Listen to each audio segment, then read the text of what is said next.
Hello, welcome everyone. It's the Tech Founder Show.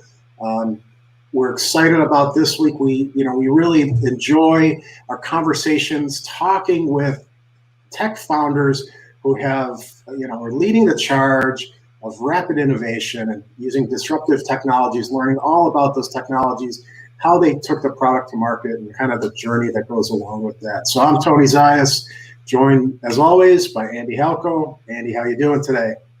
Sun is shining, life is great, and I'm excited that, I've got 5 and 7-year-old daughters, so this is such a cool little product for us to be talking about that I'm super excited to hear more and the journey and all that stuff, so this will be great. Yeah, for sure. So without any further ado, we'll bring in today's guest. We have Elnaz Sarraf. She's the CEO and founder of ROYBI Robot. So let me bring her into the screen. Hey, Elnaz, how you doing? Hi, Tony. Good, thank you. Hi, Andy. Hey, thanks for joining us today. Thank you for having me on and little robots today. Ooh, look at that. Robots. Yeah, that's awesome. So before we dive into the whole story about how you brought this to life and to market and all that, I want to hear, how did your pitch with Mr. Wonderful go? It was actually really awesome. It was the very, very first time, we pitched to somebody who is really influential, when it comes to investment in tech. And it was quite different than, Shark Tank. It was live, we had to answer a lot of questions. He asked me a lot of numbers, but he gave us really good feedback. He said he really liked the product and also said, it's a very special space in education. So it was very exciting. Thank you. That's fantastic. Yeah, what a great experience. Very cool. Absolutely. Yeah, that's great. So tell us a little bit about the product. What is it, and and who is it for? Absolutely. So this is ROYBI. It's an AI-powered educational robot for kids aged 3 to 7 in language learning and basic STEM.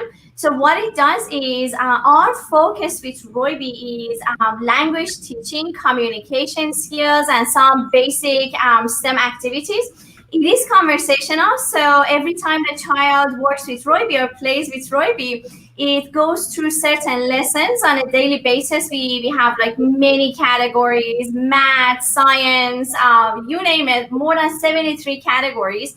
So they talk with ROYBI, and it allows the child to actually practice their communication skills. I don't know if you know, but 1 out of 12 kids in the US alone, they have some sort of speech disorder because they're constantly glued on tablets, phones, TVs, right? So they don't talk that much, and ROYBI really helps them to communicate well, and it teaches them many subjects. Right now it comes with over 500 free lessons. And in 2 languages, we have English and Mandarin Chinese. Very cool. Yeah, so, can I get one of those little helmets for myself? Right. That would look great. I could just have the bunny ears. Yeah, it's funny you mentioned last year when we went to the CES show. It's as you know, it's the largest consumer electronics show, and I had ROYBI's hat on my head, and everybody was stopping me. What is this? So it was really good. That's fantastic. That's cool. So how'd you come up with the concept? What's the origin story for you? Right. I think, first and foremost is my personal story, my personal experience when it comes to education. I moved to the US about 15 years ago. I'm from Iran. And even back then, I was really fortunate that my parents paid a lot of attention to my education. I started learning the English language very early age. I started doing art, tech. I was like assembling computers, so many things things. And when I moved to the US, I was already able to, communicate the language, and it's really helped me to become the person I am today. So when I saw all the great opportunities education gave me, and I remember my parents would always say, if you have a good education, you can reach all your dreams. And that is really true.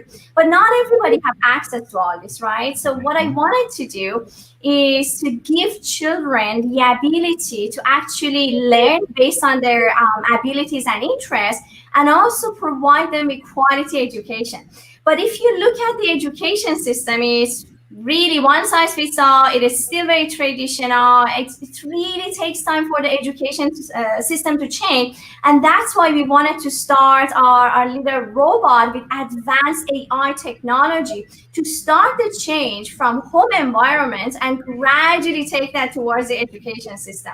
And that's where the idea came. I was talking to my co-founder. He also has 3 kids.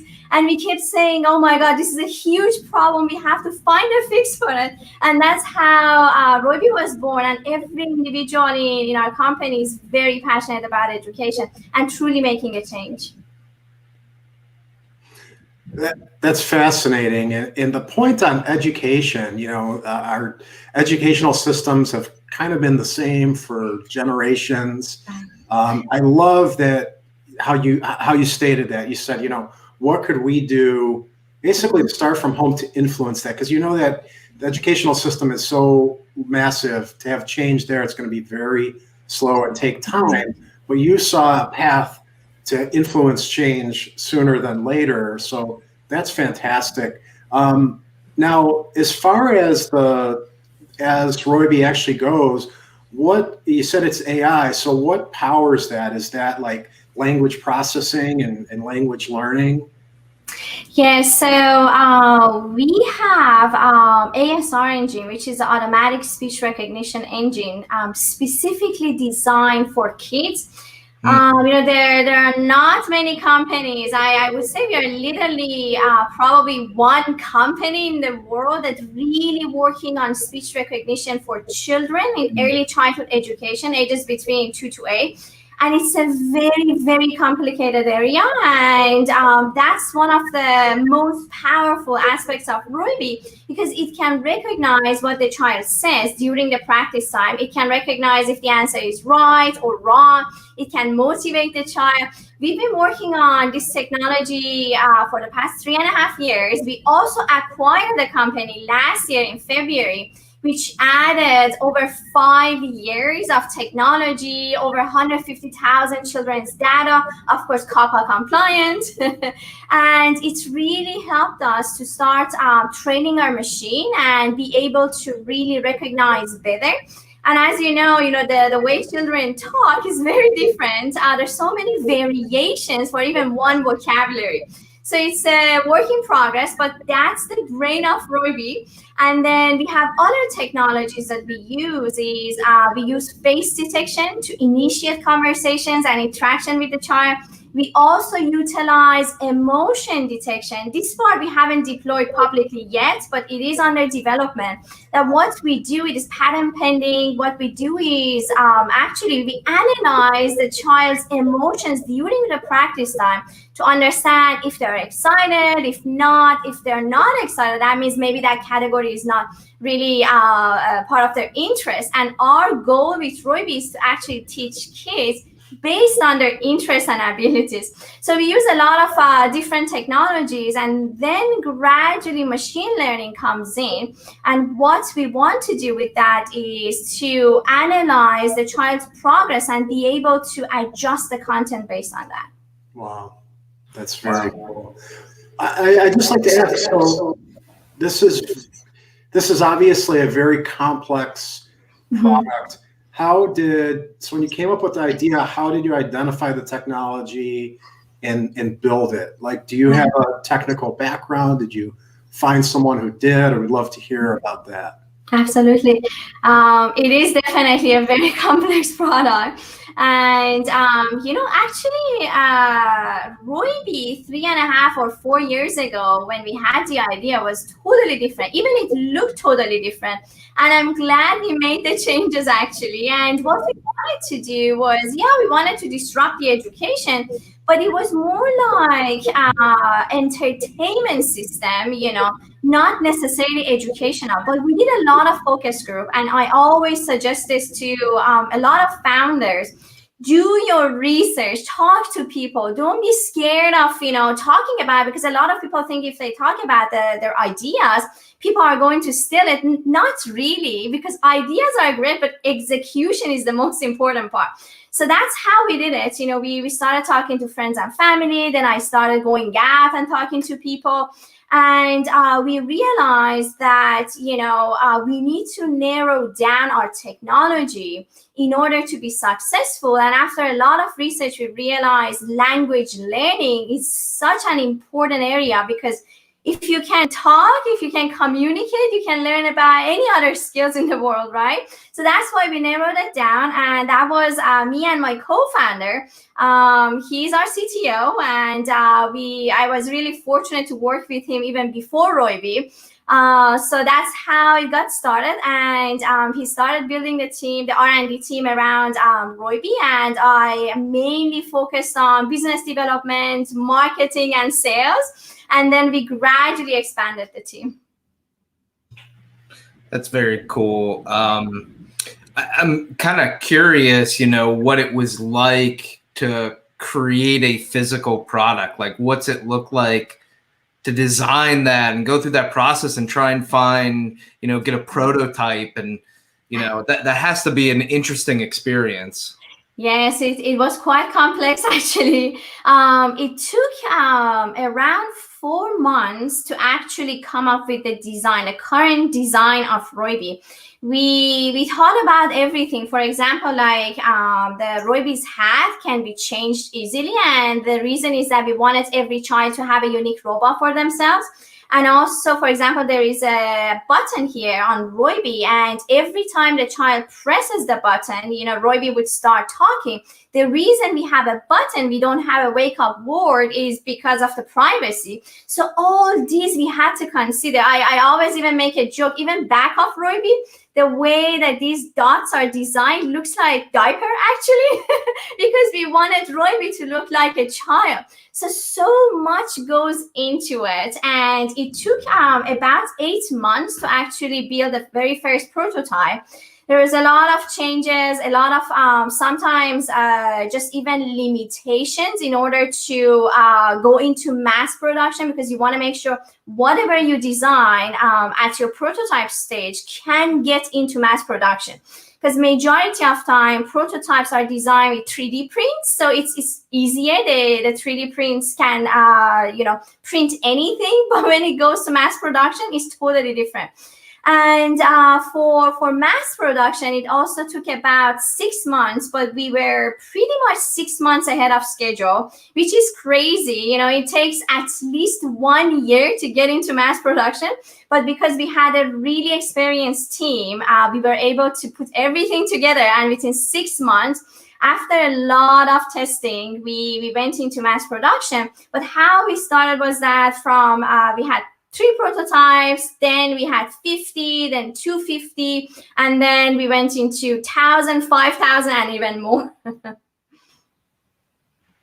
Wow. That's got to be, how about, digging in, like, is it a hard process to get down to the, like, picking the camera and picking each of the pieces? And how does that actually, you've got to build software.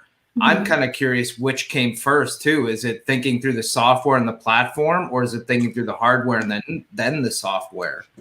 I think actually it goes together, because the capabilities you want to put into your hardware, you have to think about the software, because there are some elements that you have to actually hard code that software within your CPU. And there is no way you can change that after mass production. So you have to think about a lot of things, but we do have hardware engineers at ROYBI. We started by creating the PCB, which is basically the brain of the hardware, and it consists of so many chipsets. There are like so many of them, even I don't remember all of them, but more than probably 100 components, and being able to match every one of these together, it's very time consuming. And as I mentioned, it's the most critical part, and it takes like 6 to 8 months. You have to constantly test these components together in different environments. Even there are some issues after you go into mass production. For example, one of the issues we had was that we actually tested our Wi-Fi chipset in our production is in China. In China, we tested in the US, we tested in some different regions. But when we launched the product, I remember the very first 2 to 3 months, oh my God, it was a disaster because it went to so many other homes with different environments, different routers, and it wasn't working. And you spend so much money on components and hardware, there is no way you can change it. So like all of a sudden you could lose $1 or $2 million.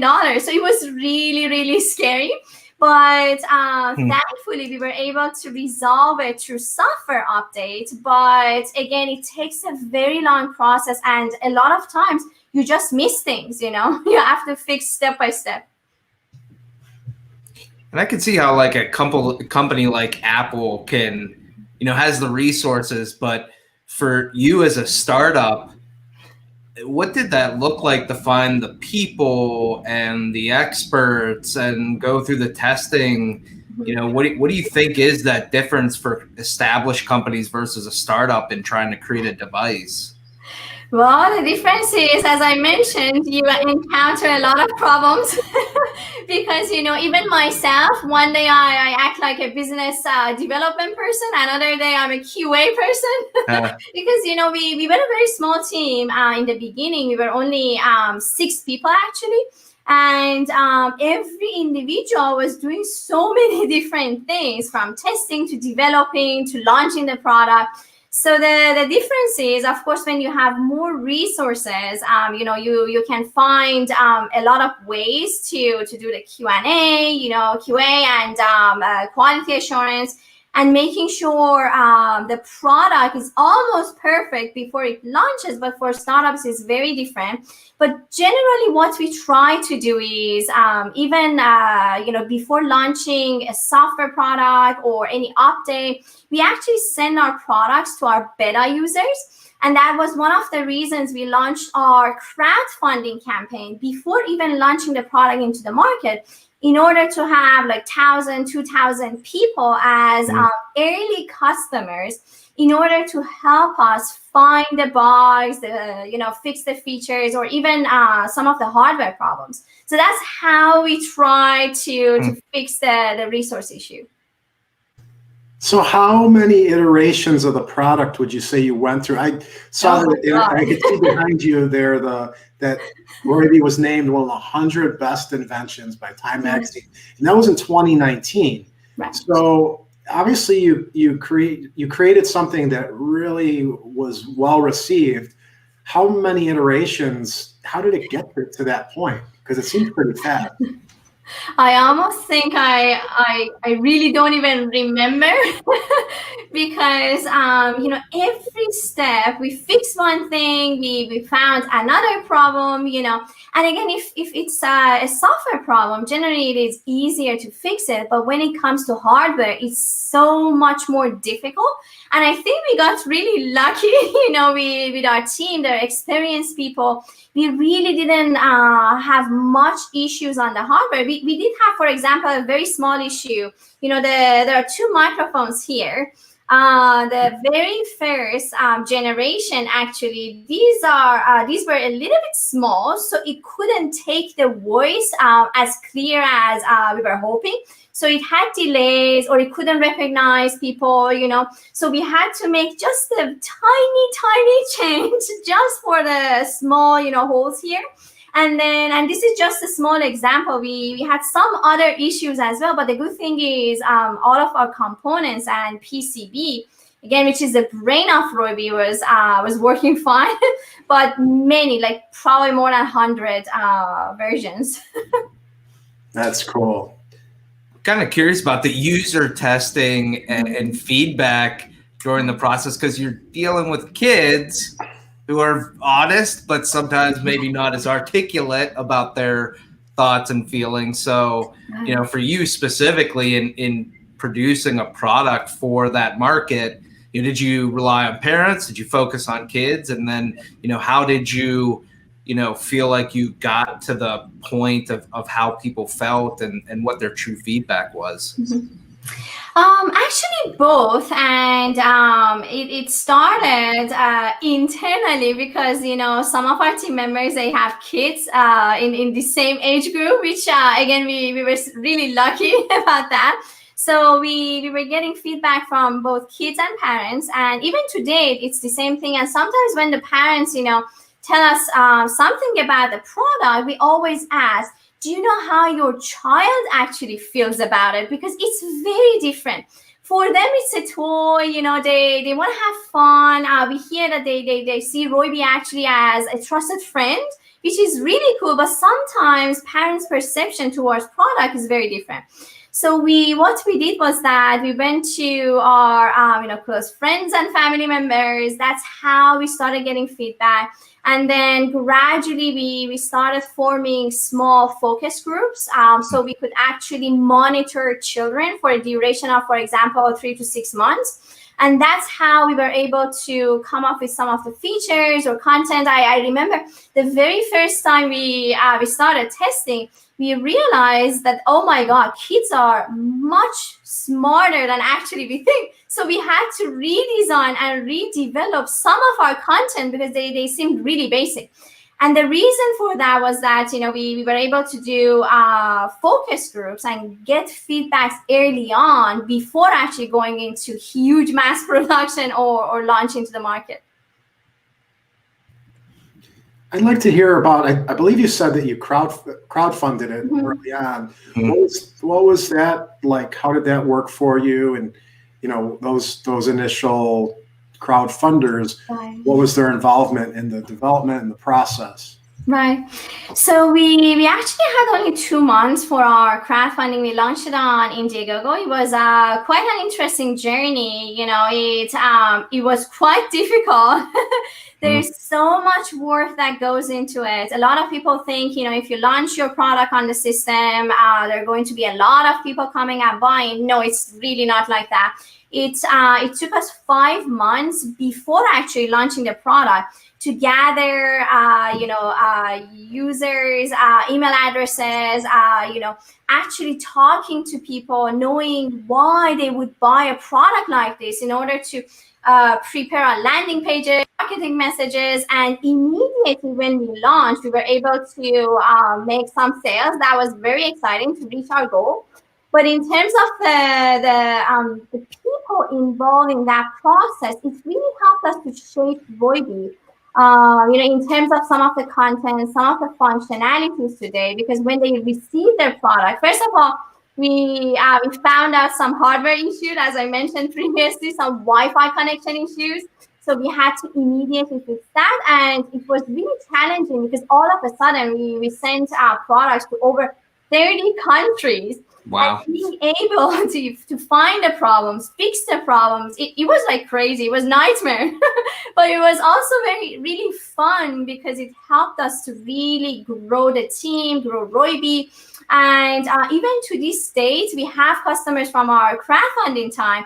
They reach out to us, they request features, they give us feedback. So it's really actually exciting. I feel like they've been truly part of building the company. I'm kind of curious back to the feedback piece, and this may get into privacy a little bit, but how much do you use data and analytics that come in from usage for thinking about, to try and measure how people are interacting with it and the features that work? And, and just generally, how do you use data and analytics? Right. So we can't collect a lot of data because the privacy problems, and the reason is that we our customers are children, and it is a lot more sensitive than adults. But some of the data we collect, for example, the progress of each account. So we don't know exactly who is working with ROYBI. We just have some accounts and IDs assigned to those accounts. Mm-hmm. We get like average progress reports, pronunciation scores. We give like suggestions in terms of how the child can improve in terms of studying, pronunciations again, some of the words they need to work on. Those are some of the reportings that we have. But we also, in the back end, we also work on some data to understand which of our lessons are more exciting, and that really helps us to build the next generation of our content. But when it comes to machine learning, of course, we really need to gather more data, and for that, we have private focus group, and we have permission from parents in order to gather more data, and that's how we actually train our machine. I'm kind of curious who the target audience for you is. Is it one, are you marketing to parents versus kids, and how much? But then, is there the ability of the accessibility for, maybe people that don't have access to better education versus those that obviously have the capabilities of buying a, technology product? Mm-hmm. How do you look at that? So the market, the audience is, of course, as you mentioned, parents, but we also recently started working with the schools in order to provide ROYBI's technology to children that actually they don't have access to these type of technologies. For schools, it's going to take a longer time because, we have to go through a lot of process. For example, like getting approval in terms of the technology, the privacy, and even content. But we are also working with the schools and teachers in order to create specific content for ROYBI that is really, helpful for the classrooms or students. And that's how we think and we believe that ROYBI is going to expand globally within the school system. And then, of course, we are also looking into partnering with government entities or districts, for example, to purchase ROYBI and distribute those to areas, for example, like daycares. We also had some requests from foster cares. They really want to give this ROYBI to the kids that they do not have access to technology or quality education. But it's going to take some time. Yeah. I'm curious if you look at time that way. I would think with a product like this, obviously first iterations are what they are. Do you have more of a mindset of, oh, this is what it looks like 5 years from now and how it can impact the world versus I'm trying to create a product and get it out to the market and make money? You know what I mean? Like, yes. I think there'd have to be that thought of like, yes. Okay, yeah, we're going to start out, very almost amateurish in the beginning, but imagine what the impact could be 5 or 10 years once we've really evolved it. Yes, sometimes it's really hard to know how the product is going to look like 10 years from today because so much changes, even for us, like, for example, when the pandemic came, we had to make a lot of changes to the product. We launched a new character for ROYBI that was teaching health and self-care to children. Parents got really excited.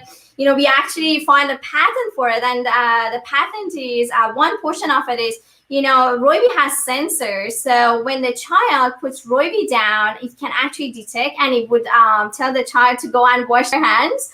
So there are so many little things that we could possibly change, or the product could change down the road. But the vision is we truly want to change the way that children learn. We want to focus on their abilities and interests rather than one size fits all. It's going to take time, but however that is going to look like, it is fine. It could be just hardware and software. It could be maybe only software in the future. I don't know. But we know that we can replicate and extend ROYBI's technology to as many platforms as possible, and also connecting all these, connecting kids together and create a community, because we really want to promote collaborative learning, but focusing on each child's ability. So that's how we envision the future. I know every founder we talk to has huge visions and, lots of ideas of where things can go. How do you rein that in for yourself and your team to not just over ideate? Yes, it's really exciting.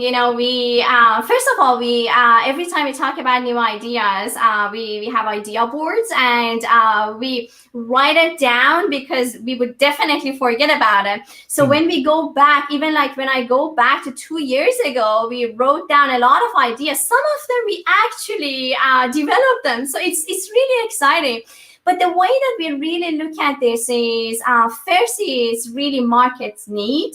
So we talk with our customers, with experts all the time, and asking them, what they need and what they want to see in the future in ROYBI. We talk to a lot of educators because they are also involved in children's education. They understand the limitations, potentials, and what they want to see in an AI product, and that's really how we can prioritize our ideas.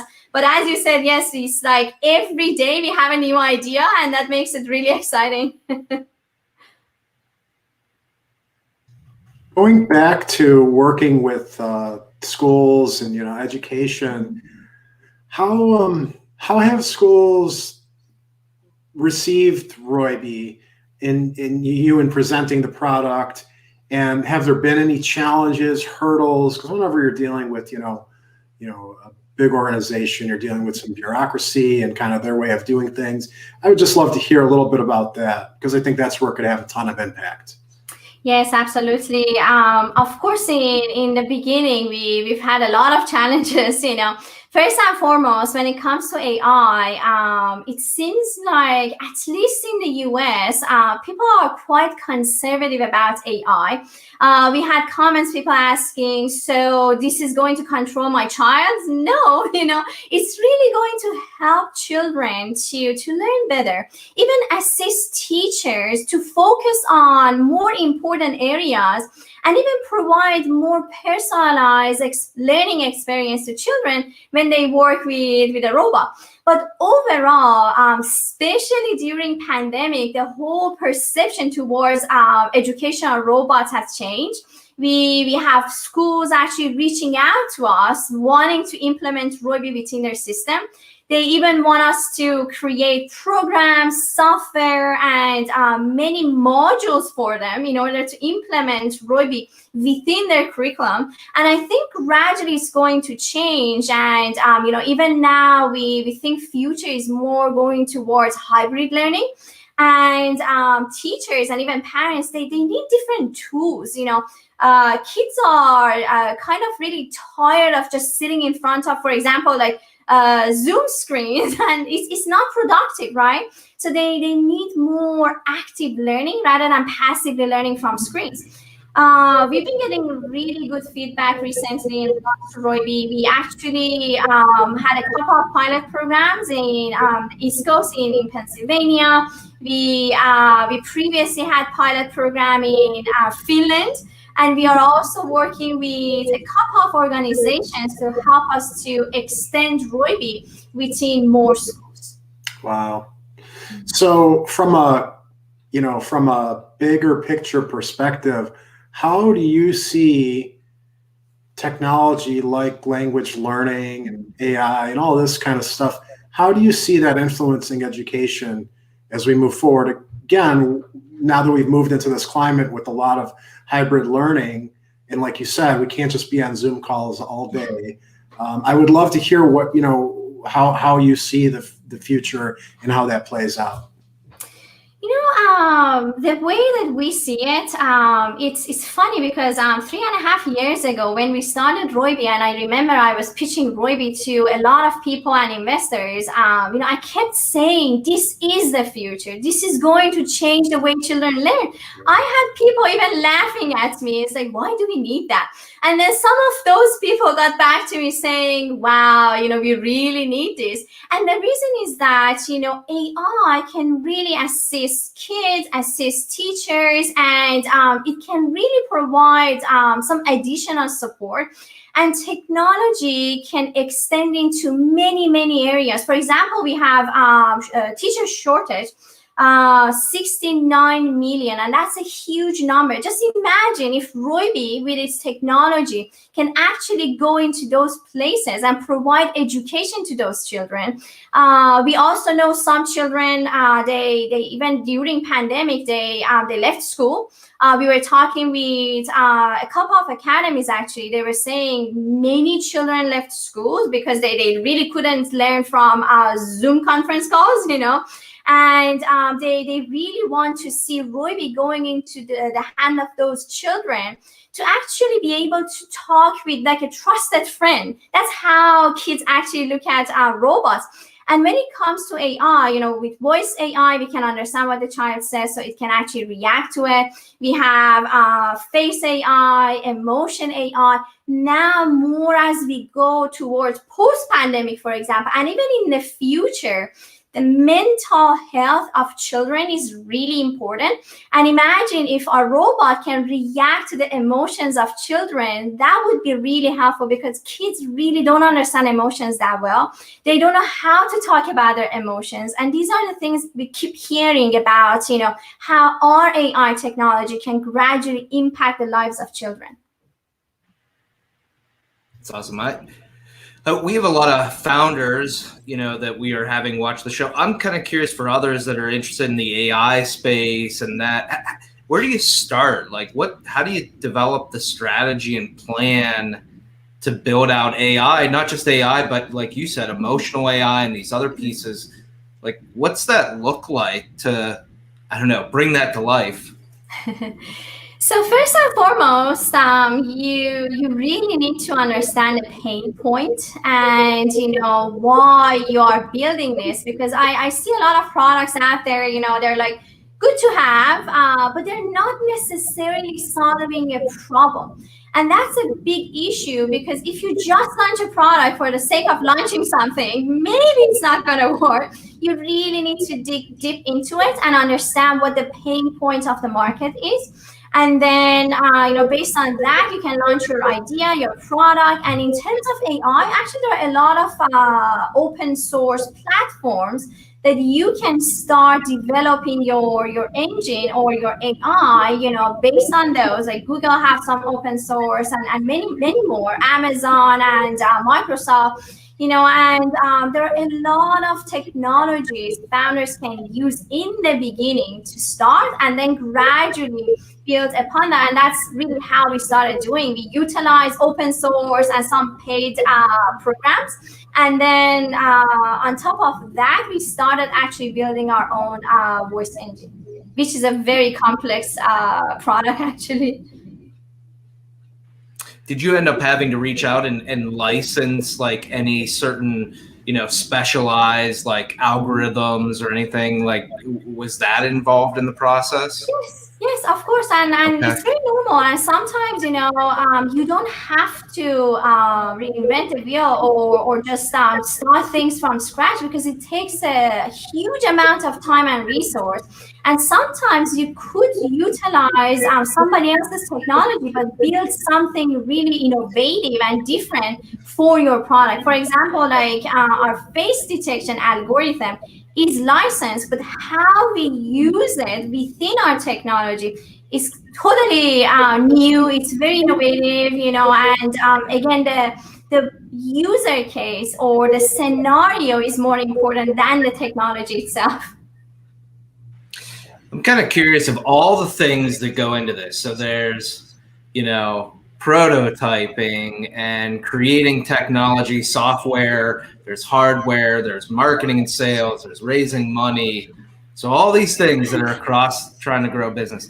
What do you think is the hardest piece? Is there any one piece that you say, okay, that has felt like the biggest, challenge and hurdle for us to do, or is it, equally across the board on all of those pieces, and why?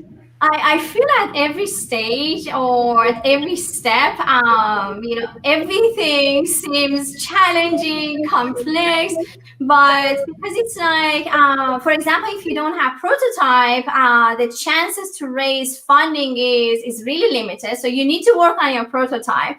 And then, when it comes to funding, you also have a lot of challenges. In our case, for example, I think so far, our biggest challenge has always been fundraising. And the reason is that we have a hardware product. It's a complex product, and there are not so many investors that understand the space. And the ones that understand, they know that it's really capital heavy. So not so many people would actually commit to this unless they're really passionate about it and they understand and get the vision. So that's for us, but we were actually able to raise 4.2 million in our seed round without fully functioning prototype.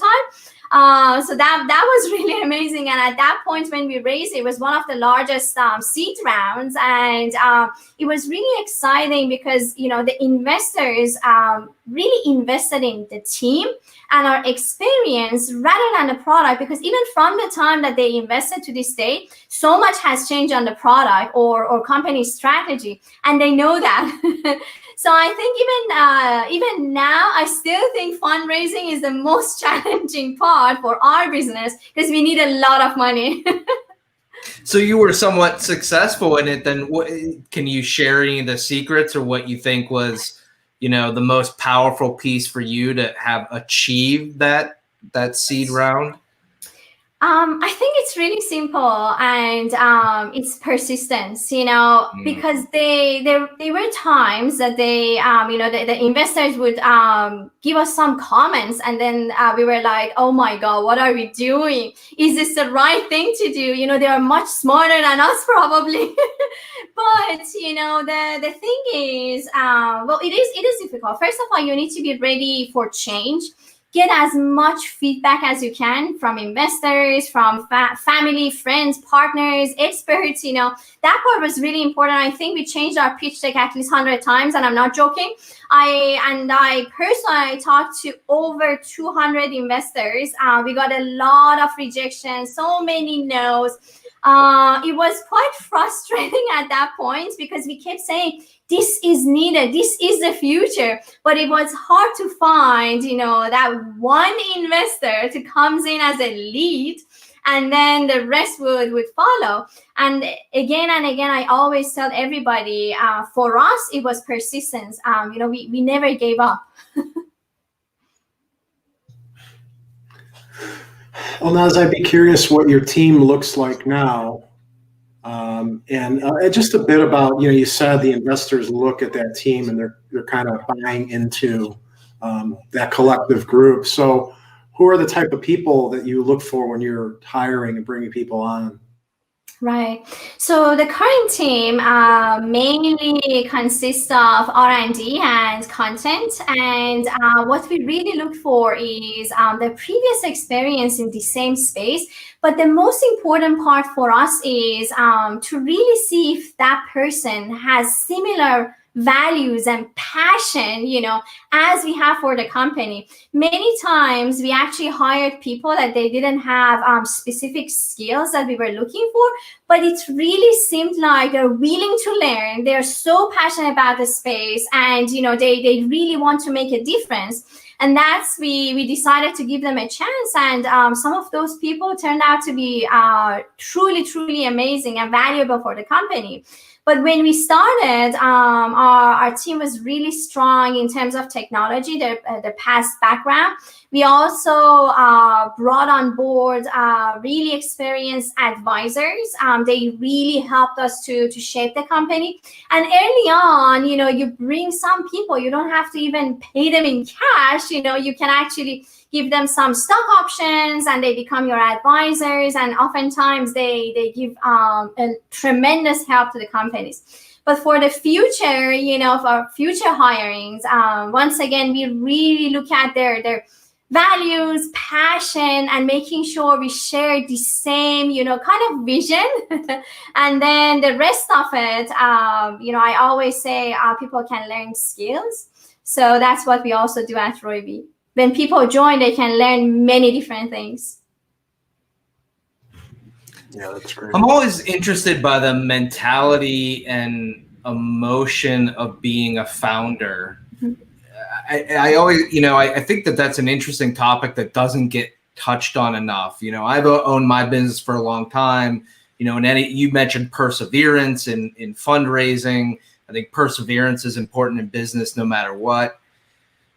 What's been the emotional journey and the kind of, mental journey for you as you've started out, raised money, built a product, all these things? What's that part been like? That's a really good question because, I think it requires special personality, in order to go through this, as a leader for a company, not just me. I also talk with a lot of entrepreneurs, and it's pretty much similar things, is that, you really don't have time to care about your emotions or your feelings, It's all about moving forward, but also motivating your team, because they look at you as the leader, and you have to be there for them, to lead the team, to motivate them. And, it was quite challenging at the times that we were raising funds, because after you get so many no's, you're like, oh my God, you're emotionally drained. And it's really hard to keep yourself motivated, keep your team motivated. But I think, you have to think that if something is easy, everybody would have done it. And if it is difficult and you have a hard time, that means, it's something different. So that always motivated us. And the impact of bringing ROYBI, truly changing the lives of children, helping them to learn in a different way. All these really motivated me and my team. And that's the reason we were able to move forward. Yeah, that's great.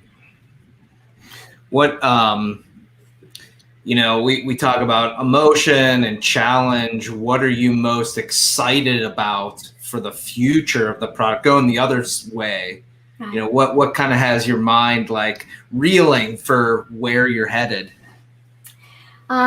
Future is going to be absolutely amazing. It's going to be incredible. And I keep saying ROYBI is going to be one of the unicorn companies. And the reason is that there is more opportunities, there are more doors opening every day. And once again, 3.5 years ago when we started ROYBI to now, things have changed. It's like all of a sudden, everybody's talking about online, remote learning, AI, and I think this is really going to impact our business too.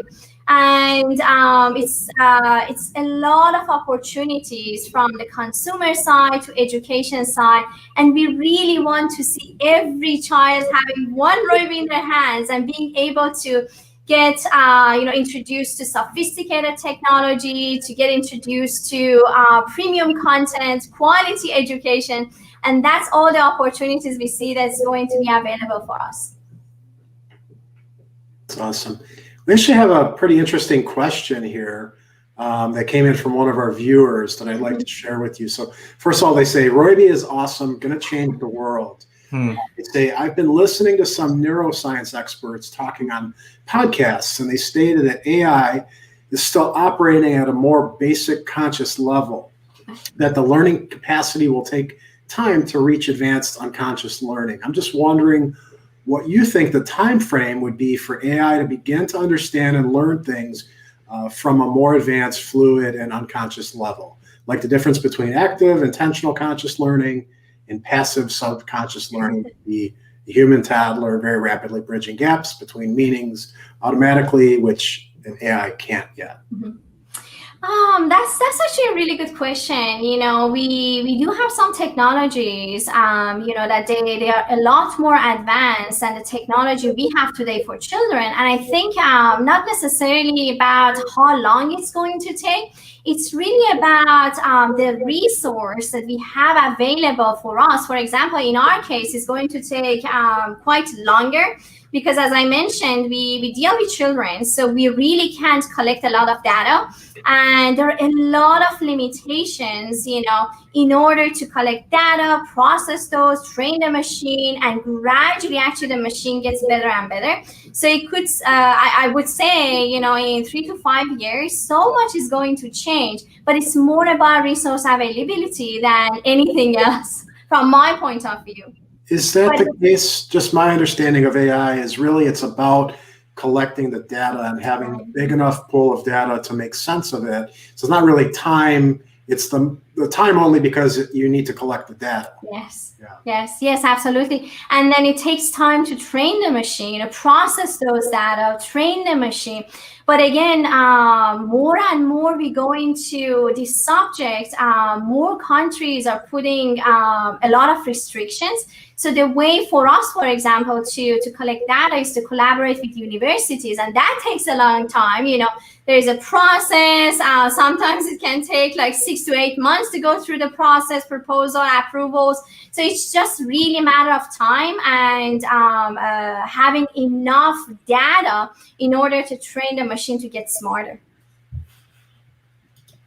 What do you think is going to change about AI over the next couple of years, 3 to 5 years? I think we're going to see a lot of applications and products utilizing AI. For example, maybe your dishwasher starts talking with you. and I've already seen that.